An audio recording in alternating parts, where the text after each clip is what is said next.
Hello, and thank you for joining us. My name is Bradley Butler. I am the Executive Director and Curator at Main Street Arts in Clifton Springs, New York.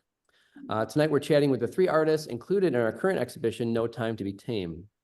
And before we get into the discussion, I'm going to share some images with you of the exhibition, which I definitely hope you come and see in person if you are at all able. So this invitational exhibition features the work of Pat Pauly, Joanna Poag, and Werner Sun. Using fiber, clay, and paper, these artists push the limits of their chosen artistic disciplines. Quilts are paintings, prints are dimensional sculpture, and ceramic sculptures resemble quilts. The connective thread that holds this group of artists together is a use of pattern and repetition of form, as well as the idea of not staying within a predetermined set of rules.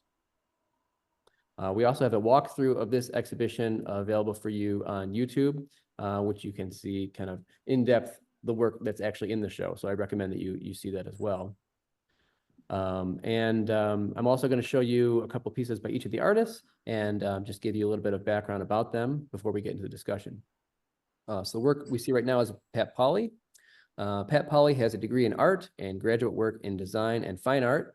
She chose fiber art as the perfect amalgam of construction, painting, and printmaking. She has taught throughout the United States, Canada, and Australia in design and surface design. Joanna Poag received her MFA from the School for American Crafts at RIT and her BS from Roberts Wesleyan College.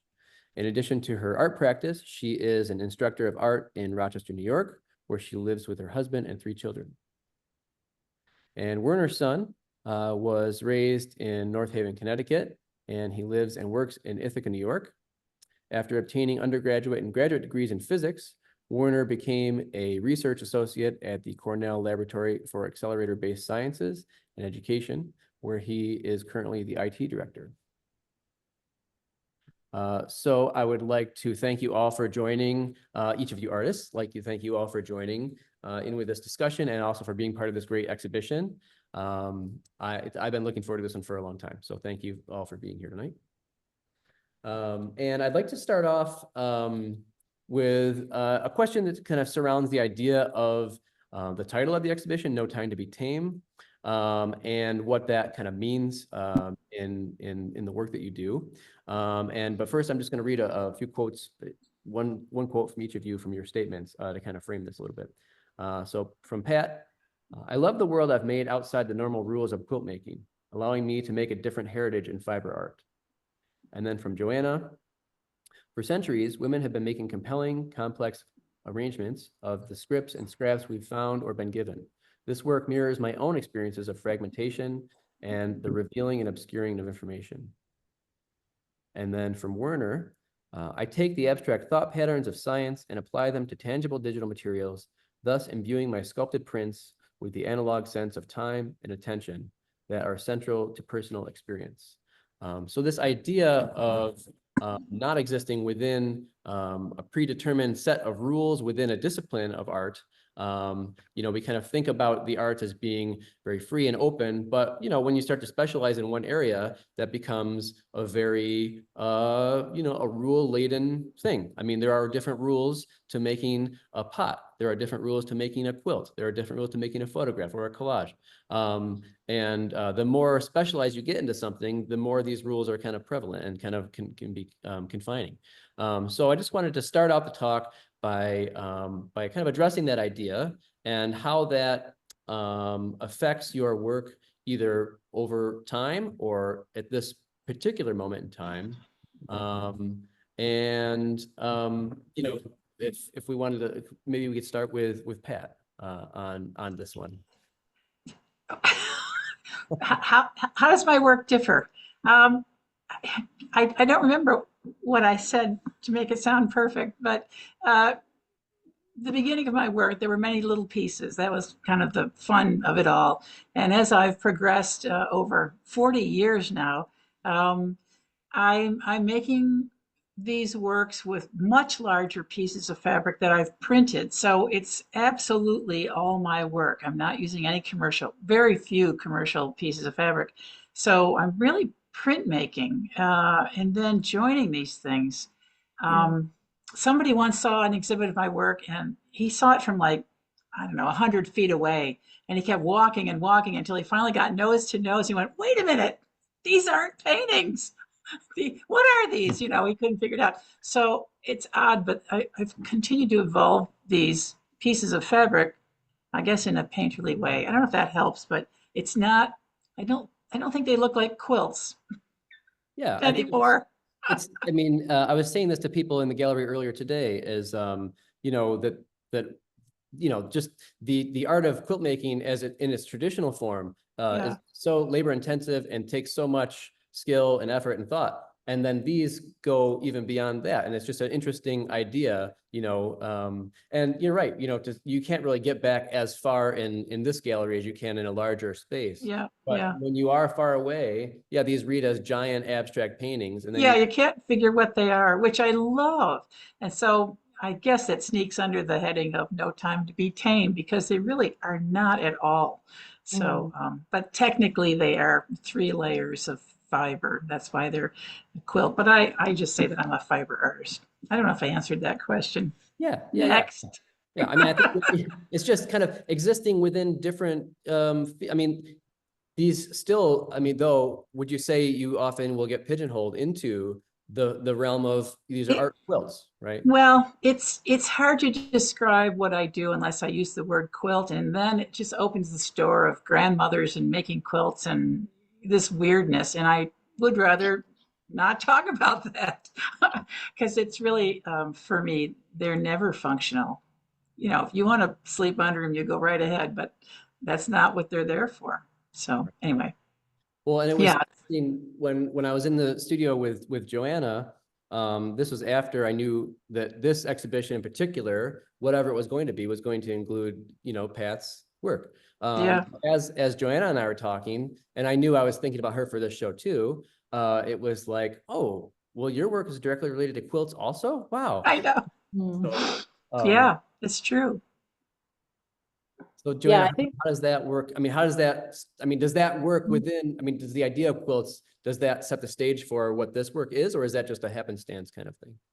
I think it's connected. I don't know that that's necessarily what it's about, but I do think it is connected to that. And I think maybe connected to what I was talking about earlier, just kind of like feeling this sense of disconnect or dissonance with all of the different things that I have in my life and how I can give and hold all of those things at the same time. And so I think quilting, when I think about like traditional quilting, it's about the pattern and taking small things and making a larger thing that becomes something else. Right. And so then I like taking that pattern that I've created as almost like this like meditation that I can kind of get into and then disrupt that pattern with other things, with other, you know, visuals so that it then flows differently or becomes something else beyond that, you know. So how I sort of like make sense of, I guess it's how I make sense of my world, but I think that textiles are kind of an interesting place for me to think about in part too, because it's something that is supposed to be soft and nurturing and caring and whatever. And then I turn it into stone, which is like so cold, you Yeah. know? So like how do how can I sort of like make reference to these things that are supposed to be soft, that are not soft, or become hardened over time? Right. Um, you know, and I think really quilting or my reference to quilting is about disruption of that pattern, or Werner, if I was going to relate it to you, that kind of like algorithm. Hmm. Yeah. I mean, a lot of the folds that I make are algorithmic, and you know, there is a specific pattern in there that I work with all the time, and so I guess I'm tr always trying to find a way to make that pattern speak in different ways, or Mm. you know, have a range of effects when you look at it. And sometimes I try to hide the pattern, and sometimes I try to, yeah, I bring it forward. but I guess the pattern for me is kind of a constraint that I've imposed on myself to work with, and how can I be creative around it, or despite it. Yeah. I guess I don't really work in a traditional medium. I never started out in a traditional medium, so I there was nothing for me to rebel against. But I'm always, you know, I guess my art has always been hard to categorize. I started out making mobiles that are reminiscent of Calder, and he was kind of one of a kind as well. And then I just switched to digital and paper, and um, so my work has elements that are sculptural, that are photographic, that have printmaking and elements of painting in them, but I wouldn't really call it any of those things. It's two-dimensional, it's three-dimensional, it's digital and analog. I guess I kind of like to live in the boundaries, and that, both in my personal life and, it's inevitable that it comes out in my art. Yeah, I think that the way you just described that is kind of the way I think about each of your work. It's kind of like, yes, you're doing this thing, which I understand as, the visual representation of whatever it is that most people would call this kind of work, that each of you do. But there's a little bit of this and there's a little bit of that.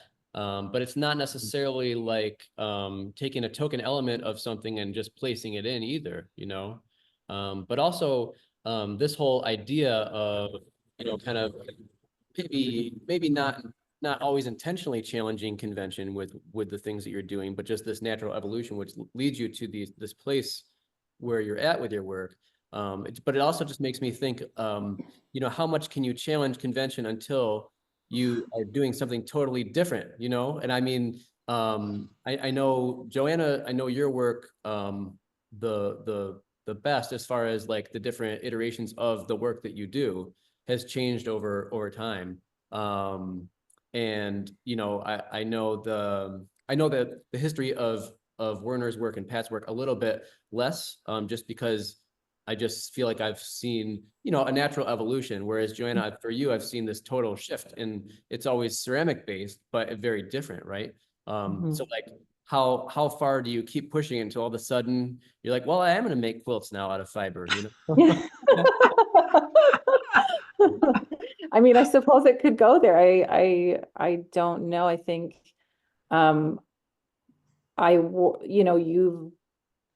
I've worked in a very premeditated way in the history of making for me. It's been very premeditated and very controlled.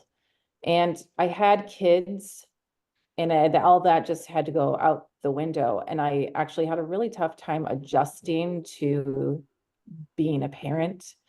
And I think I realized that the rigidity that I was allowed to have in my life before I had children was not something that was working for me anymore. And so having to it's almost like with each kid, I've got 3 of them, like with each kid, I can see a substantial shift in my work to be looser, more intuitive, more colorful, vibrant. Still, I think there's dissonance. Like Werner, you were talking about like packing so much into one piece. Like I think sometimes the compositions that I make almost feel as though they are too much. And I think that's okay, right? Because I think that's one of the things that I'm kind of exploring or experiencing and thinking about, like, what do we do, or how do I sort of interact with this too muchness, and how does that come out visually? So I think as I have had life-changing experiences and also just like more awareness of myself, I've been able to be freer with how I sort of explore things visually. And like Pat, when I look at your work, I see like someone who's making work that's just like, it is free to me.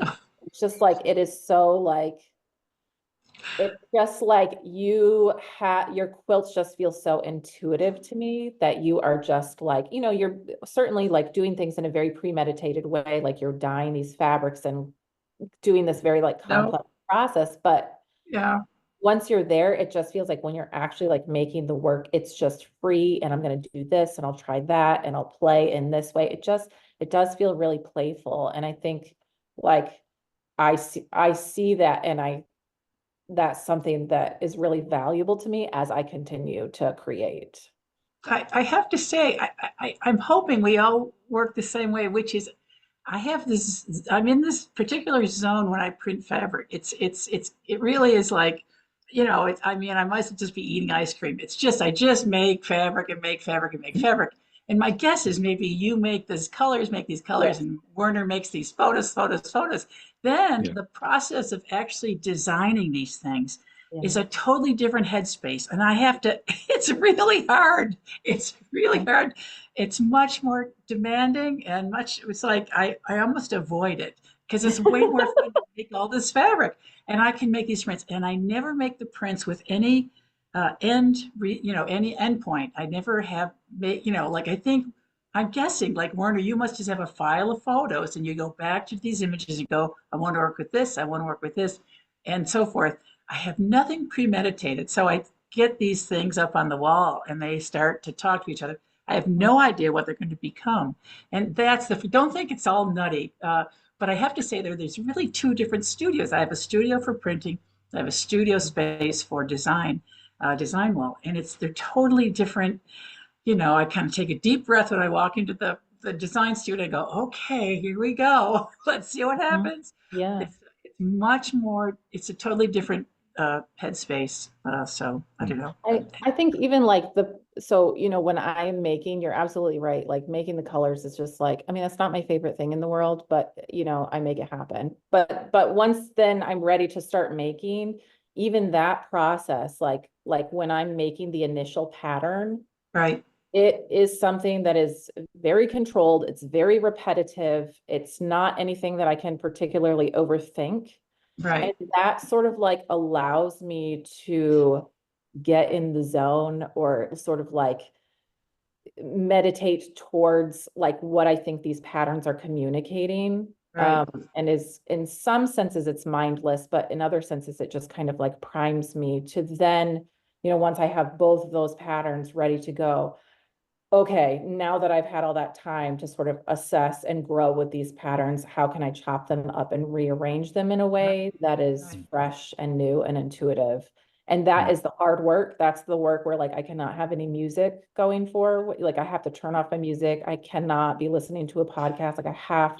It takes my whole brain to It's do. terrible. Right. It's terrible. It's like, but I love that. I love that. But I think it's also that there's like I don't have to use the same part of my brain the whole time. Right. There's kind Right. of this like ebb and flow that Right. happens. And I think Yeah. that's like Yeah. beautiful and kind of like rejuvenating as I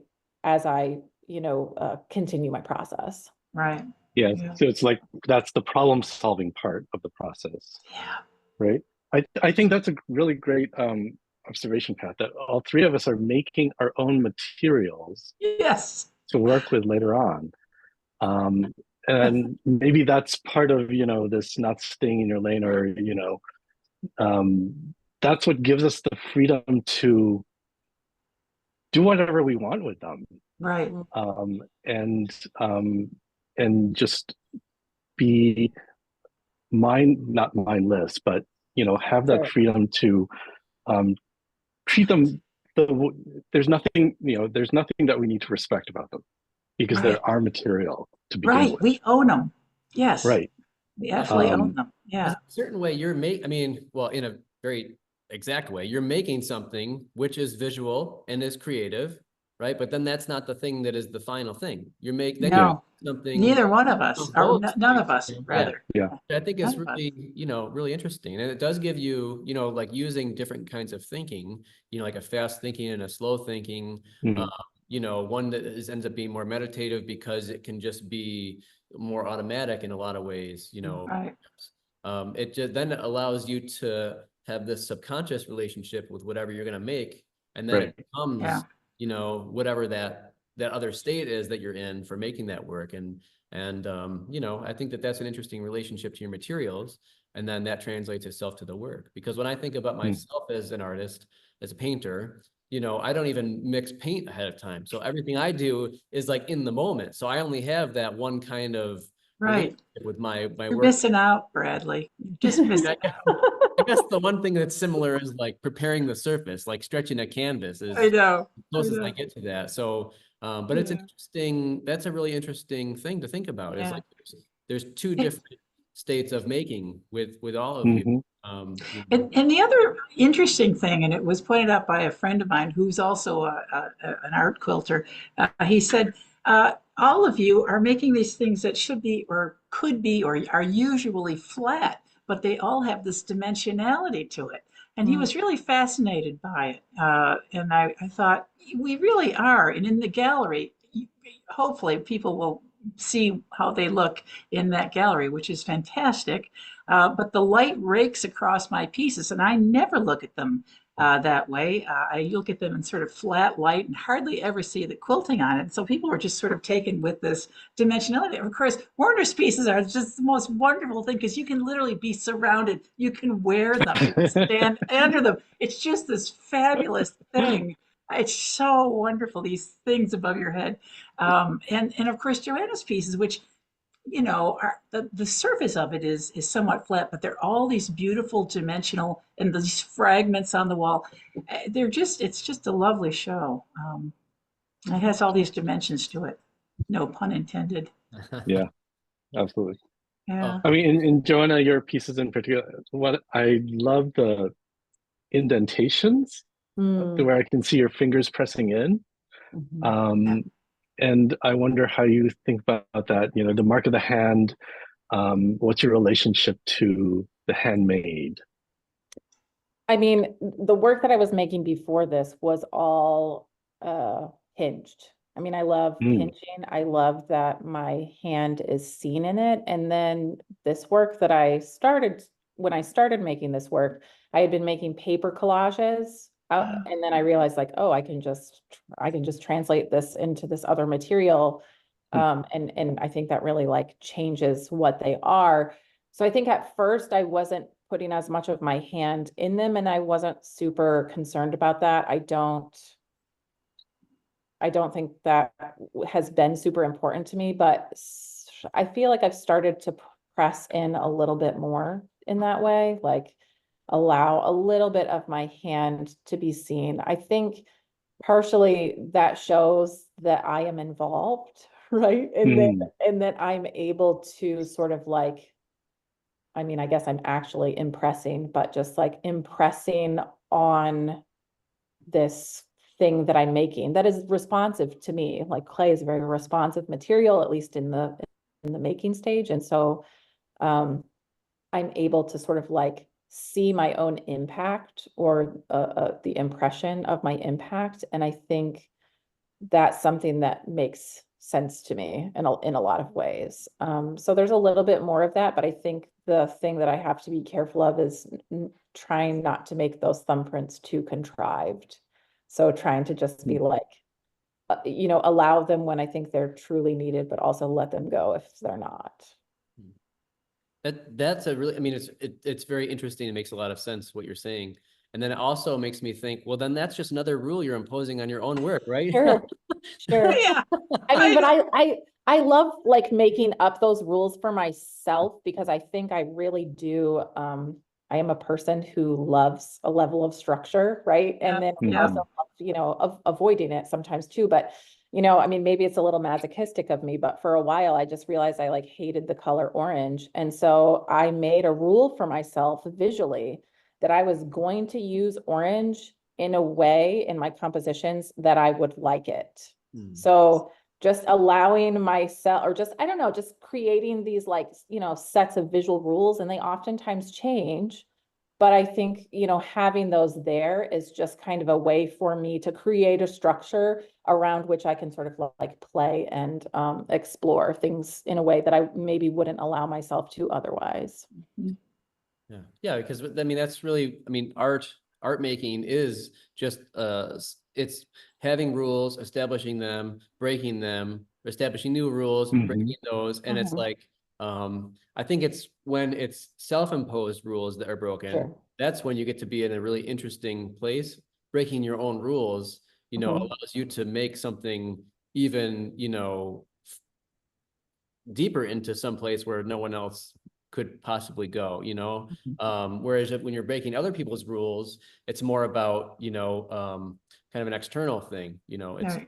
whereas breaking your own rules is very much internal, which I think Mhm. both are valid and really interesting and mean Yeah. different things for sure. Yeah. Mm. So Pat, what are the rules that you're breaking?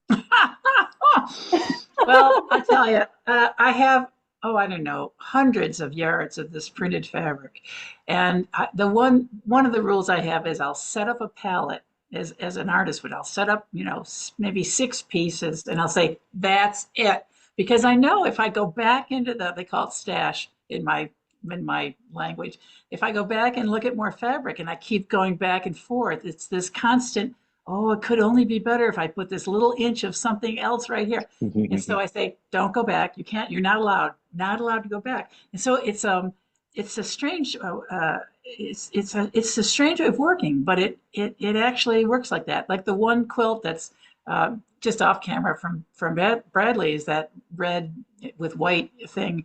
And I just used 4 pieces of fabric in that. I said, you only get to use 4. You're only using 4. That's all you're using.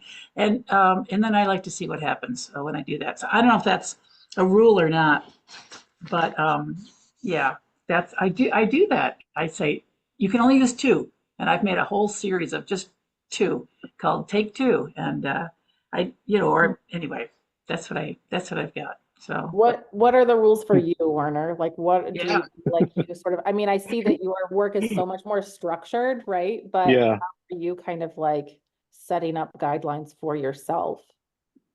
Yeah, I was just thinking that as I was sitting here, someone's going to ask me, and I have no idea.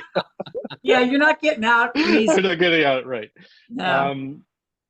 I mean, I think, like I was saying before, that one of the rules is the pattern that I'm using.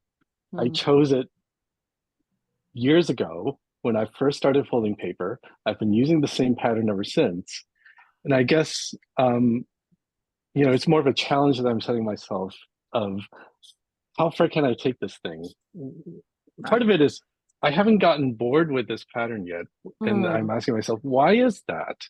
What does it still have to give to me? What can I still find from that? And so that's the I guess that's the what I'm looking for every time is something, what can I do with this now?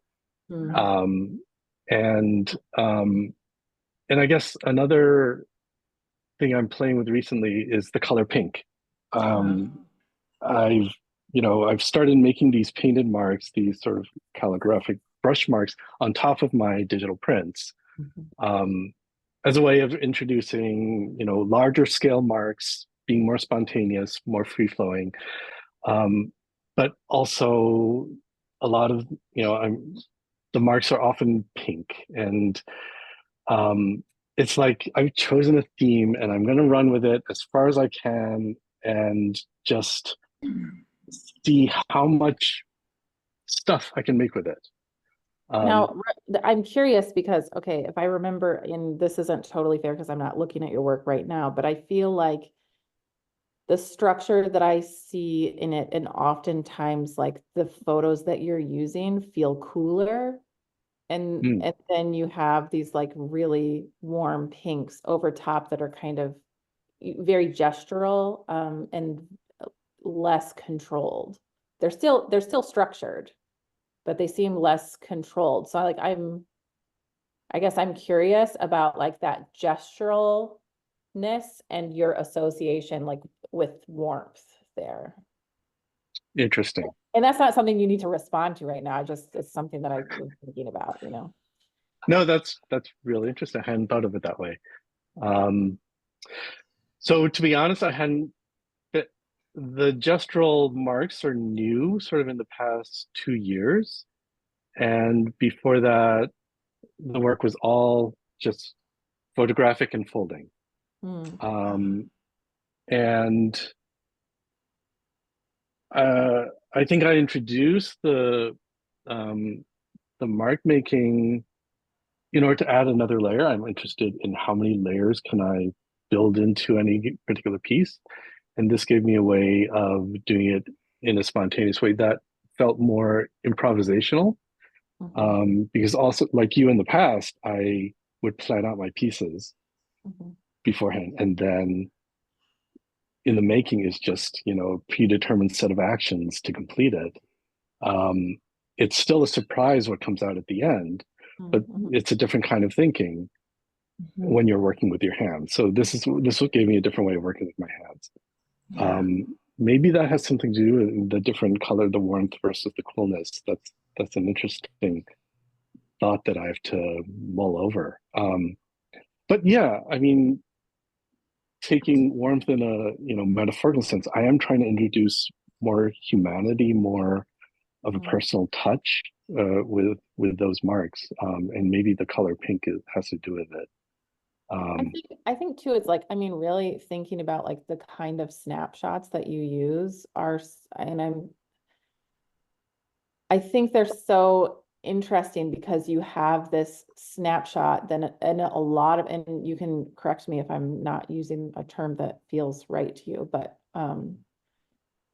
you know, this kind of like quick moment, in a lot of ways, many people probably have images such as these in their phone, in their computer, and in their home. And then when you introduce this pattern over top, it really creates this like glitch or this shift in reality, that I think is really interesting. And so then, yeah, like having those gestural marks on, like you've already introduced kind of like a glitch in our experience, that then adding that gestural mark over top, it just seems like a continuation of that. Yeah, I like that. I I feel like one thing that the folding does is that it slows down your the way you see an image, because you know, you have to move side to side and kind of figure out what is going on with this thing. And I feel like that's a reaction to just how much photography is, how much Yeah. imagery is in our lives these days, and how we just scroll by. And and that's part of why I insist on doing these folds by hand. You know, it gives me time to work with them. You know, it's about the experience of absorbing these images, and you know, part of that experience is my working with them. And so I think so. I think the more layers I add, the more complex these things become, the more time it takes a viewer to make sense of them. And I'm interested in that visual experience, the seeing and then the making sense. And I think probably all three of us are, you know, have that in the back of our minds, to some degree. I'm glad you brought up the fact that these are hand folded, Mm. hand, you know, cut, hand drawn. There's this huge thread of it's made by hand. I mean, my Mm. prints have a lot of hand scraping, hand drawing, hand printing. They're not perfect in any way, and you know, you can't, as far as I can't be a ceramicist if you don't use your hands. I mean, it's just this enormous commonality, I guess that's the right word, among the three of us, that it is this mark that we make on these pieces. Yeah, it's not, and it isn't tame, I'll tell you. It's not regular. It's not regulated. There's no tame in there. Somebody, every now and then, somebody will buy a piece of my fabric. I don't sell the really choice ones, but they buy it and they make something and they go, you know, I made this. I bought a piece of Pat's fabric and I made this piece and it looks like it's talking to itself. You know, the fabric is talking to each other. She said, but when Pat makes it, it looks like they're having sex. You know, there's something that happens between these things. And I think it's that hand cut, hand mark, hand whatever, Mm. whatever, when it goes together. So, and I think that's what happens. Well, in your work too. I mean, those photographs, so they're just, you know, they're not walking down the, you know, the path. They're having a good time. So it's pretty cool, really. It is pretty cool. And thinking Yeah. about, how people interact with these things too. Like as Werner was talking about, the folds and what that does, I was looking at the piece on the wall and seeing, this folded square with other images and painted bits in it. And it's like, I'm starting to look around at Joanna and Pat's work too, and thinking, well, what am I experiencing when I see each of their work? And it's like for Werner, especially the pieces where it's like a solid photograph in the background and then the kind of the piece on top. It's like I am outside of that reality, trying to Mhm. side of it. I'm looking through something as like a bridge between almost two worlds, right? Mhm. And then when I'm looking at Joanna's, it's like I am very zoomed in on something. I'm experiencing something, I don't know what it is, and I'm very zoomed in on it, and I'm only experiencing the small detail of something larger. And then with Pat's, and I think this has a lot to do with the scale of them, it's like I'm surrounded, I'm inside of somewhere, I'm surrounded by it. And I think that it's just really interesting. I mean, a lot of the things that I find to be interesting that we're talking about, it's very much basic like art. This is how you make art. You Yeah. rules and you break them. But it's just so interesting to think about, what that is to each individual artist. And, it leads you to so many different other ideas, starting with a very basic idea of like, well, how am I experiencing this? What is it like for you to make this? And I think that also makes me think of something that Joanna said earlier, which I jotted down, and I'm going to try and read. You said something about too muchness of your work. Do you remember that? Okay, so I wrote this, but I wrote down, this is what I was thinking, it made me think of. The further you go into something that, oh no, I can't. The further you go into something, the clearer you make something that isn't clear to begin with. So like the idea that like this too muchness, I'm like, is this working? Is this something that makes sense to me? But you keep going into it, and then that thing becomes clear to you, not to other people, because then it's like, whoa, how did you make this? Where did you come up with this idea? And I think that is such an interesting thing that we keep chasing as artists, and not everyone, because I think some artists are content to make the thing and have people like that thing and then keep making new versions of that one thing. But, there are others of us that keep wanting to still be within that realm of what we've been making, but something that we're reimagining all the time, which can be tiring, I'm sure, as time goes on. But it's like that quest that's never complete, right? I mean, is that? Yeah, I think that like you just said, reimagining, I think that like really resonates with me. Just this idea that I come into the studio and I have, a pretty similar process each time I come in, give or take. But that reimagining of what composition could be, what colors could be, what pattern could be, and how they all interact to show me something fresh and new, perhaps about myself or my own experience. Yeah, I think that's what I'm doing. The reimagining or sort of like exploring new ways of being, I think. Yeah, and I think it's the structure, we were saying all three of us have structures. It's that structure that allows us to gives us the framework to do that reimagining. I agree. That's the springboard. Yeah. Do you think that, because I think that this is just speaking from my experience, I guess, is just, times of being in the ebb and being in the flow, like when you're really flowing, is that when these kinds of things get figured out? Or is it when you're more like, I just don't, I'm not quite sure what I want to do? Is it like, at which state is that really happening? I mean, do you have any sense of that? Like, do you feel like the biggest changes you've made have come from time away from the studio, or is it from continued work in the studio? Yeah, I think for me, I have to keep making and making and making. I do spend quite a bit of time on the road teaching, and so I'm away from the studio. But when I'm in the studio, it doesn't seem like there was a big gap. I just and I can't leave something undone, half finished. People clean up the studio, so that's a real problem. I do leave something up on the wall, and then I went, oh, yeah, okay, yeah, let's go back and work on that. So, but if it's all cleaned up and neat and tidy, it's pretty hard to get jump started. Um, But I think, the funny thing is, the more I check back at the progress of what I've done, the better I make something different. I don't know if that makes any sense, as opposed to just making the same thing over and over and over again.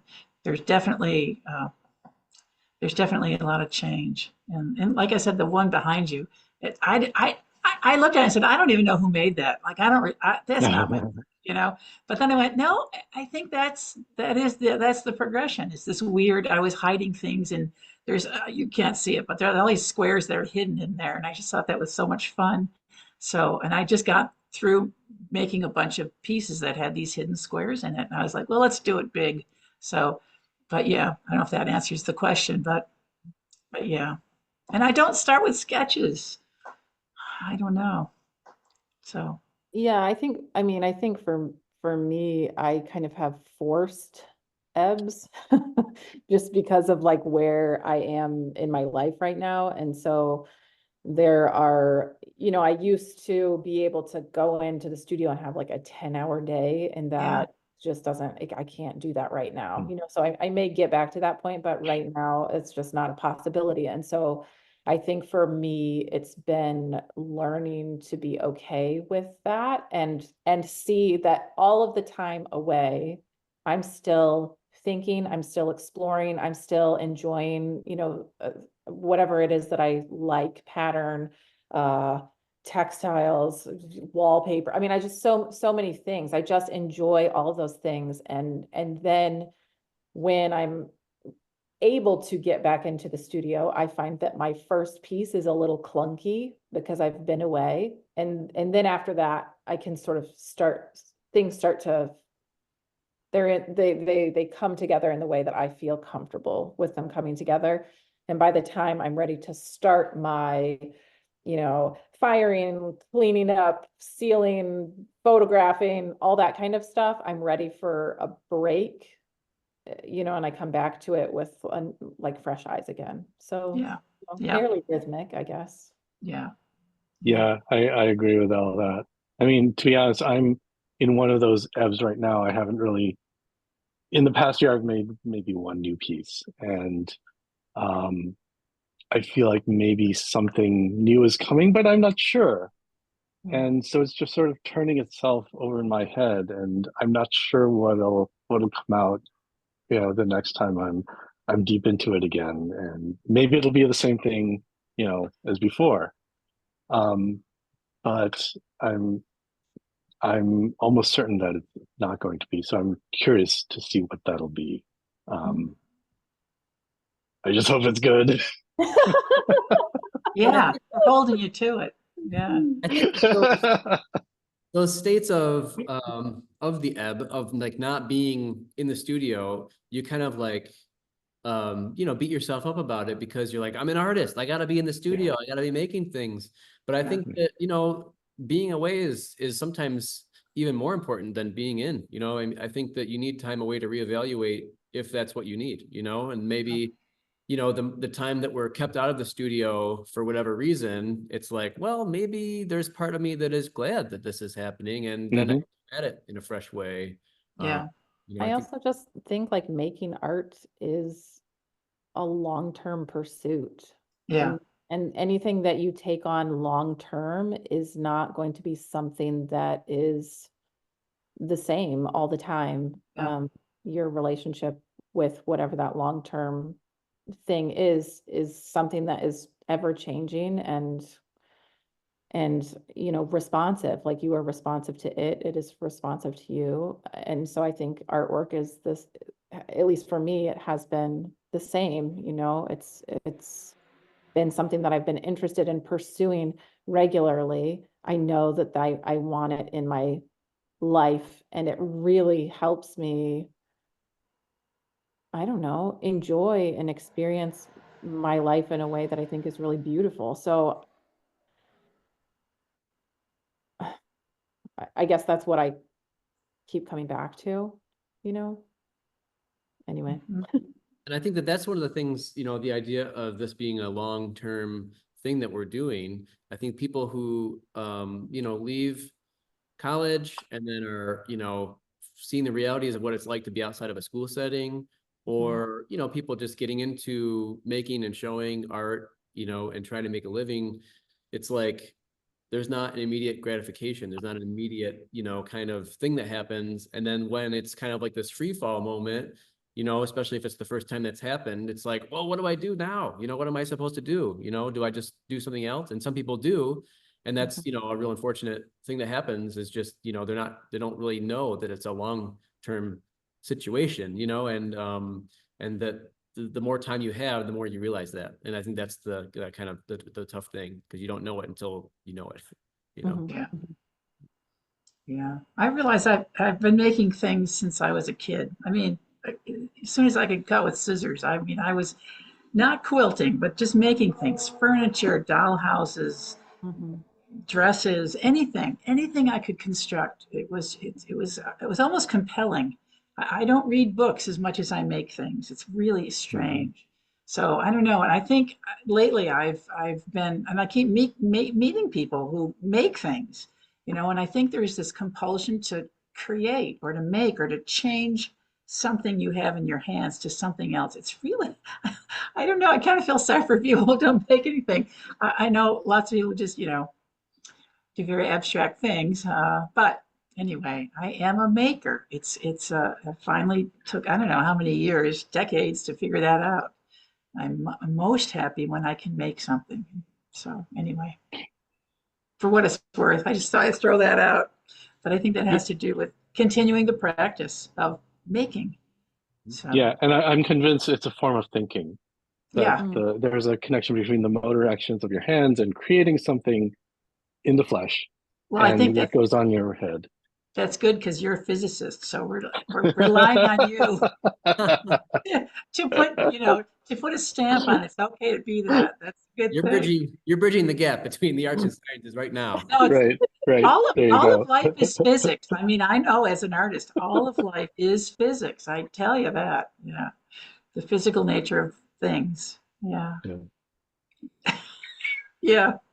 So anyway.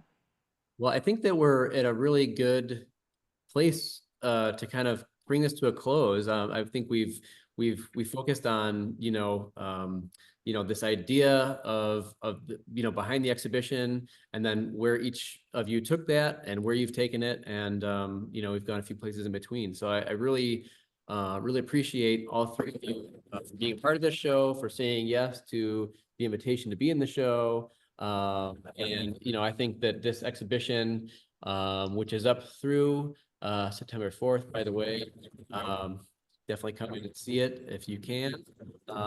It's a really it's a great thing to see in person as well, if you can. So Well, Bradley, I'm sure I speak for everyone here and to say that I just think you made a brilliant connection.